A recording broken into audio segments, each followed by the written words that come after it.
कहानी की शुरुआत में दिखाया जाता है कि लाल चंदन से भरा हुआ कंटेनर बंदरगाह पर जापानियों के द्वारा पकड़ा जाता है। उसी कंटेनर में पुष्पा भी रहता है। पुष्पा को रस्सी से बांधकर ऊपर लटका दिया जाता है। कंटेनर पर पुष्पा नाम देखकर सबके चेहरे पर खौफ दिखाई देता है और काफी देर तक लड़ाई होती है। अंत में पुष्पा को एक गोली लग जाती है और वह पानी में गिर जाता है। तभी उसे अपने बचपन की कुछ बीती हुई बातें याद आती हैं। इसमें कुछ बच्चों के द्वारा गेंद पानी में चली जाती है और बच्चे पुष्पा से गेंद लाने को बोलते हैं। सभी को मालूम है कि पुष्पा तैरना नहीं जानता। वे उससे उसके माँ और बाप का नाम पूछते और नाजायज औलाद कहते हैं। वे लोग उससे कहते हैं कि तालाब से अगर तू गेंद ले आएगा तो हम मान लेंगे कि तू वेंकटरमन की औलाद है। पुष्पा बिना कुछ सोचे समझे दौड़ते हुए तालाब में कूद जाता है और पुष्पा की नींद खुल जाती है। श्रीवल्ली उससे क्या हुआ पूछती है और उसे गले से लगा लेती है। तभी दूसरे सीन में मजदूरों को ले जाने वाली गाड़ी को दिखाया जाता है, जिसमें पुलिस इंस्पेक्टर शेखावत को मजदूर के रूप में दिखाया जाता है और सभी मजदूर गाड़ी में बैठकर पुष्पा की तारीफ करते हैं। वे जंगल में लकड़ियां काटने के लिए भगवान की आरती करते हैं। दूसरे सीन में दिखाया जाता है कि पुष्पा का परिवार मंदिर जाता है और एक सोने का मुकुट भगवान को अर्पित करने के लिए। पंडित जी उनसे उनका कुल पूछते हैं। उनका सौतेला भाई उनका मजाक उड़ाता है। तभी श्रीवल्ली पंडित से भगवान का नाम लेकर पूजा करने को बोलती है और दूसरे सीन में मजदूर लकड़ियां काटकर अपनी मजदूरी लेते हैं। मजदूर के भेष में शेखावत सभी को रंगे हाथों पकड़ लेता है और जेल में बंद कर देता है। उसी दिन श्रीनू नाम के एक मजदूर की शादी थी। पुष्पा उस मजदूर को छुड़ाने के लिए पुलिस स्टेशन जाता है। पुलिस इंस्पेक्टर से छोड़ने के लिए कहता है, लेकिन वह नहीं छोड़ता। पुष्पा सभी से उनकी सैलरी, रिश्वत और रिटायर होने तक का पूरा रकम पूछता है और सभी को पैसा देता है। सभी लोग पैसा लेकर रिजाइन कर देते हैं। थाने पर आने के बाद शेखावत किसी को न देखकर चौंक जाता है। दूसरी सीन में पुष्पा सीएम से मिलने जाता है। श्रीवल्ली उसे सीएम के साथ एक फोटो खिंचवाने को बोलती है और दोनों रोमांस करने लगते हैं। असेंबली पहुंचने के बाद रिपोर्टर्स पुष्पा से उसके आने की वजह पूछते हैं। पुष्पा अपनी पत्नी के लिए आया बोलता है। अंदर सिद्धप्पा सीएम से पुष्पा की पहचान कराता है। सीएम कहता है, ये वही है जिसने थाने को खाली कराया था, और कहता है, बहुत सुना है इसके बारे में। जब पुष्पा सीएम के साथ फोटो लेने ही वाला था, तभी सीएम पुष्पा को फोटो लेने से मना कर देता है और उसकी बहुत बेइज्जती करता है। पुष्पा सिद्धप्पा से सीएम बनाने को बोलता है और सिद्धप्पा से कितना पैसा लगेगा पूछता है। सिद्धप्पा 100 करोड़ बोलता है। पुष्पा 500 करोड़ देता हूँ ऐसा बोलता है। जब पुष्पा बाहर जाता है तो रिपोर्टर्स उससे फोटो के बारे में पूछते हैं। वह बोलता है, सीएम बिजी थे इसलिए फोटो नहीं खिंचवा पाया। 24 जुलाई को सीएम घर आएंगे तब खिंचवाऊंगा, ये कहकर वो चला जाता है। सिद्धप्पा असेंबली मिनिस्टर से मिलता है और पुष्पा असेंबली मिनिस्टर के भाई रेड्डी से मिलने जाता है और उसे 5 करोड़ रुपए देता है एक फोन करने के लिए। साथ ही असेंबली मिनिस्टर को 25 करोड़ रुपए देता है। सिद्धप्पा को सीएम बनाने को बोलता है। सिद्धप्पा पुष्पा को इतने पैसे देने से मना करता है। पुष्पा सिद्धप्पा को समझाता है, हम इंटरनेशनल बेचेंगे दुगने दाम में। पुष्पा डील करने के लिए मालदीव चला जाता है। डीलर पुष्पा का मजाक उड़ाते हुए कहता है, मैं 1000 करोड़ का डील करता हूँ, छोटे मोटे डील के लिए मैं इंडिया में किसी से भी कर सकता हूँ। पुष्पा कहता है, इंडिया में किसी के पास फोन करके 10 टन मांग दिखाओ बस। और डीलर इंडिया में सभी डीलर्स के पास फोन करके 10 टन मांगता है और सभी डीलर्स पुष्पा के पास फोन करते हैं। डीलर चौंक जाता है। पुष्पा धंधे की बात करता है और 1 टन का 2.5 करोड़ मांगता है। डीलर 2000 टन का 5000 करोड़ रुपए देने को कहता है। पुष्पा बोलता है, मुझे 4900 करोड़ चाहिए, और पुष्पा डीलर का हेलीकॉप्टर लेकर चला जाता है। पुष्पा भारत के सभी छोटे डीलर्स को फोन करता है और लाखों की संख्या में मजदूरों को व्यवस्था करने को बोलता है। वह प्रति मजदूर को 10,000 देने को बोलता है और वह हजारों की संख्या में ट्रक ड्राइवर और ट्रक को खरीद लेता है, क्योंकि उसे 2000 टन माल इंटरनेशनल भेजना था और सभी डीलर्स के पास रखा हुआ माल लाने को बोलता है। इधर मंगल श्रीनू की पत्नी शेखावत से मिलने जाती है और उसे पुष्पा के खिलाफ भड़काती है और बताती है कि हजारों टन माल पुष्पा चीन भेज रहा है। वो कहती है, पुष्पा का कोई बहुत बड़ा प्लान है। दूसरे सीन में पुष्पा को लकड़ी के बहुत बड़े ढेर पर खड़ा दिखाया जाता है। शेखावत बिछारेड्डी को माल के साथ पकड़ लेता है और उसे पुल से धक्का देकर मार डालता है। पूरा सिंडिकेट सिद्धप्पा से पुष्पा को शेखावत से माफी मांगने को बोलता है और सिद्धप्पा शेखावत से मिलने के लिए थाने चला जाता है। शेखावत सिद्धप्पा को कपड़े उतारने को बोलता है। सिद्धप्पा मना कर देता है। शेखावत कहता है, पुष्पा ने मेरे कपड़े उतरवाए थे। सिद्धप्पा खड़ा होता है और दरवाजा बंद करता है और अपने कपड़े उतारने लगता है। शेखावत चौंक जाता है। सिद्धप्पा बोलता है, तुझे क्या चाहिए? शेखावत बोलता है, पुष्पा मुझे आकर माफी मांगेगा। सिद्धप्पा मान जाता है। सभी सिंडिकेट के मेंबर इकट्ठा होते हैं और पुष्पा शराब के नशे में आता है। मंगल श्रीनु को लगा नहीं था कि पुष्पा शेखावत से सॉरी बोलेगा, लेकिन जब पुष्पा शेखावत से सॉरी बोलता है, मंगल श्रीनु सहित सभी लोग चौंक जाते हैं। शेखावत टेप रिकॉर्डर में पुष्पा का सॉरी रिकॉर्ड कर लेता है और इसे प्ले करके बार बार सुनता है। सभी लोग वहां पर खुश हो जाते हैं। पुष्पा वहां से चला जाता है। उसका घर के लिए जा ही रहा था।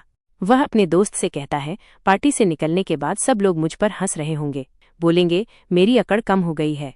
वो तुरंत गाड़ी रोक देता है और अपने दोस्त और बीवी को रास्ते में उतारकर दोबारा पार्टी की ओर चला जाता है। शेखावत वहां से गाड़ी में बैठकर निकल ही रहा था। पुष्पा तेजी से उसकी गाड़ी को ठोंक देता है, जिससे शेखावत पानी में गिर जाता है और पुष्पा खड़ा होकर पानी में पेशाब करता है। उसे ऐसा करता देख सभी लोग चौंक जाते हैं। शेखावत समझ नहीं पाता कि उसके साथ क्या हुआ। पुष्पा सभी को बोलता है, मैं किसी के मेहरबानी से यहाँ नहीं पहुंचा, खुद के दम पर पहुंचा हूँ। शेखावत कहता है, इसने मेरे ऊपर पेशाब करा है, मैं इसे नहीं छोड़ूंगा। वो अपनी पिस्टल निकालता है और पुष्पा पर तान देता है। सभी लोग उसे रोक देते हैं। पुष्पा भी अपनी पिस्टल निकालता है, लेकिन सभी लोग उसे भी रोक देते हैं। पुष्पा बोलता है, मैं माल यहाँ से दूसरे कंट्री ले जाऊंगा, जो करना है कर लें। अगर तुमने एक भी लकड़ी का टुकड़ा पकड़ लिया तो मैं सिंडिकेट छोड़कर जिंदगी भर मजदूरी करूंगा। दूसरे सीन में दिखाया जाता है कि शेखावत एक बड़े से पुल पर बैठकर उन सभी का इंतजार कर रहा होता है। शेखावत ने एक बोतल पुल से नीचे फेंकी। बोतल टूटने की आवाज आई तो वो समझ गया कि नदी में पानी नहीं है। सभी लोग माल नदी के रास्ते ले जाएंगे और यही सही है। सभी ट्रक नदी के रास्ते ही जा रहे थे। शेखावत भी अपने कुछ गाड़ियों को नदी के रास्ते भेज देता है। पुलिस की गाड़ियों को रास्ते में हाथियों द्वारा रोक लिया जाता है और कुछ को पेड़ गिराकर रास्ते में रोक लिया जाता है। जो पुलिस की गाड़ियां नदी में गई थीं, वो ट्रक की अपेक्षा छोटी थीं। पुष्पा डैम से पानी छोड़ने को कहता है। बड़ी गाड़ी आसानी से निकल जाती है और पुलिस की गाड़ियां वहां पर फंस जाती हैं। शेखावत की गाड़ी जंगल में फंस जाती है। वो पैदल ही रास्ते में आकर खड़ा हो जाता है। वहां से बैलगाड़ियों का काफिला जा रहा होता है। शेखावत सभी को रोक देता है ताकि रास्ता बंद हो सके और सभी ट्रक ड्राइवर पे गोलियां चलाता है। पुष्पा सभी ड्राइवरों को गाड़ी से कूदकर वापस आने को बोल देता है। शेखावत ने सभी गाड़ियों और माल को हिरासत में ले लिया है और वो पुष्पा की गई रिकॉर्डिंग सुनकर उसका मजाक उड़ाता है। और वहां रिपोर्टर्स आ जाते हैं और पूछते हैं, इतना माल आपने कहाँ से पकड़ा? शेखावत अपनी तारीफ कर रहा था और पुष्पा का मजाक उड़ा रहा था। मंगल श्रीनु की पत्नी सिद्धप्पा को फोन करने को बोलती है और कहती है, आज से सिंडिकेट मेरा पति चलाएगा और पुष्पा को आसपास भी भटकने नहीं देंगे। तभी मंगल श्रीनु को पुष्पा की चाल के बारे में पता चलता है और वो शेखावत को बुलाता है। मंगल श्रीनु बताता है, ये लाल चंदन नहीं है। तभी उन्हें फोन आता है कि माल बॉर्डर क्रॉस कर चुका है। सभी माल के जाने पर शेखावत पागल सा हो जाता है और कहता है, यहाँ से एक चींटी भी नहीं जा सकती और माल गया तो गया कैसे? फिर उसे बाहर कुछ आवाज सुनाई देती है और वो बाहर जाकर देखता है कि कुछ पुलिस वाले एक बैलगाड़ी ला रहे थे। पुलिसकर्मी उससे बोलते हैं, कल रात में माल के साथ ये बैलगाड़ी भी मिली थी। शेखावत समझ जाता है वो माल को बैलगाड़ी बनाकर ले गया था। और तभी वहां से बैलों की झुंड के साथ पुष्पा की एंट्री होती है। दोनों में थोड़ा हंसी मजाक होता है। पुष्पा उसे इशारे में बोलता है, तू मूर्ख है। शेखावत बोलता है, मैं अकेले मूर्ख नहीं हूँ। वो बैलगाड़ी को हटाता है और मंगल श्रीनु और उसकी पत्नी को भी दिखाता है और कहता है, हम तीनों मूर्ख हैं। पुष्पा वहां से जाने लगता है। शेखावत उसे रोकता है और बोलता है, तू एक लकड़ी की बात कर रहा था, यहाँ तो पूरी बैलगाड़ी है। और तभी बैलगाड़ी ब्लास्ट हो जाती है। दूसरे सीन में दिखाया जाता है कि पुष्पा और उसकी पत्नी मंदिर गए हैं। मंदिर में मेले का आयोजन हुआ था। श्रीवल्ली को चक्कर आ जाता है, वो गिर जाती है। तभी सभी को पता चलता है कि वो माँ बनने वाली है। तभी पुष्पा को माँ काली के रूप में देखा जाता है। वो नाच और अंगारों पर चल रहा था। वो अंत में गिर जाता है। श्रीवल्ली उससे पूछती है, ये सब किस लिए कर रहे हो सामी? पुष्पा बोलता है, माँ के यात्रा में माँ के भेष में नाचने से मनोकामना पूरी होती है। श्रीवल्ली कहती है, तुम्हें क्या चाहिए सामी? वो एक बेटी चाहता है ताकि उसे खानदान का नाम मिल सके। उसी मेले में पुष्पा की भांजी को कुछ लड़के छेड़ने लगते हैं। पुष्पा उन सभी को मारकर अपनी भांजी की इज्जत बचाता है। पुष्पा का भाई उसका मजाक उड़ाता है और कहता है, तू कुछ भी कर ले, पुष्पा से मुलेठी नहीं बन पाएगा। श्रीवल्ली भी पुष्पा के बड़े भाई को खूब खरी खोटी सुनाती है और छेड़ने वाले लड़कों को आधा टकला बनाकर गधे पर बिठाकर घुमाया जाता है। और दूसरे सीन में मंगल श्रीनु, उसकी पत्नी और शेखावत सीएम से मिलने जाते हैं और बताते हैं कि आपकी कुर्सी जाने वाली है। अगर माल इंडिया से बाहर चला गया तो सिद्धप्पा सीएम बन जाएगा। शेखावत वहां से रामेश्वरम के लिए निकलता है। दूसरे सीन में जग्गा रेड्डी को डीलर के साथ रामेश्वरम में दिखाया जाता है। डीलर जग्गा रेड्डी से बोलता है, श्रीलंका यहाँ से 18 किलोमीटर है। तभी शेखावत अपनी टीम के साथ वहां पहुंच जाता है। उन्हें वहां कुछ नहीं मिलता है। शेखावत पानी के अंदर कूद जाता है और देखता है कि सभी बैलगाड़ियों को नाव से बांधकर पानी के अंदर रखा गया है। तभी सभी नाव श्रीलंका की तरफ जाने लगती हैं। शेखावत उनका पीछा करता है, लेकिन देखते ही देखते सभी नाव इंडिया का बॉर्डर पार कर जाती हैं। शेखावत भी बॉर्डर पार करने की कोशिश करता है, लेकिन श्रीलंका की पुलिस उस पर गोलियां चलाने लगती है। माल सही सलामत श्रीलंका पहुंच जाती है। शेखावत पुष्पा को श्रीलंका में देखकर चौंक जाता है और कहता है, इस आदमी की कोई लक्ष्मण रेखा नहीं, ये कहीं भी घुस जाता है। और दूसरे सीन में डील का सभी पैसा पुष्पा के अड्डे पर एक कंटेनर द्वारा लाया जाता है। सभी पैसों को सोफे में भरकर सभी MLA को पहुंचा देते हैं और सिद्धप्पा को CM बना दिया जाता है। शपथ लेने के बाद CM पुष्पा के घर खाना खाने के लिए चला जाता है। रिपोर्टर सिद्धप्पा से पूछते हैं कि वो पुष्पा के घर क्यों आया है। सिद्धप्पा बोलता है, पुष्पा मेरा छोटा भाई है, मैं बस उसके घर खाना खाने के लिए आया हूँ।